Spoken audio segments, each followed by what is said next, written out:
মহাকাশের নিঃশব্দতা নিয়ে দীর্ঘদিনের বিশ্বাসে চমকপ্রদ পরিবর্তন ঘটিয়েছে নাসা।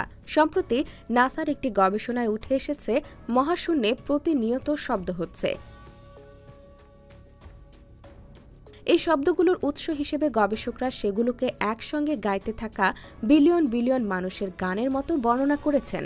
গবেষকরা এই শব্দ রেকর্ডও করেছেন, যা শোনা যায় সিজদায় থাকা ফেরেশতাদের জিকিরের ধ্বনির মতো। এমনকি রাসূল সাল্লাল্লাহু আলাইহি ওয়াসাল্লামের একটি হাদিসের কথা মনে পড়ে যায়, যেখানে তিনি বলেছেন, মহাকাশে প্রচণ্ড কাঁপুনির শব্দ হচ্ছে, কারণ সেখানে ফেরেশতারা আল্লাহর জিকিরে মগ্ন আছেন।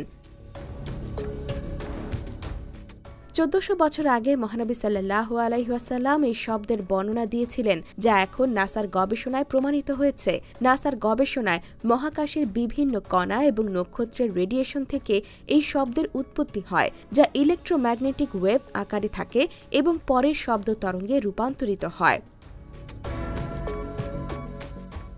যদিও নাসা এই শব্দগুলোর উৎস হিসেবে নক্ষত্রের চুম্বক ক্ষেত্র বা মহাবিশ্বের প্রাচীন বিস্ফোরণকে প্রমাণ হিসেবে উল্লেখ করেছে, তবে এর সাথে মহানবী সাল্লাল্লাহু আলাইহি ওয়াসাল্লামের বর্ণনা পুরোপুরি মিলে যাচ্ছে।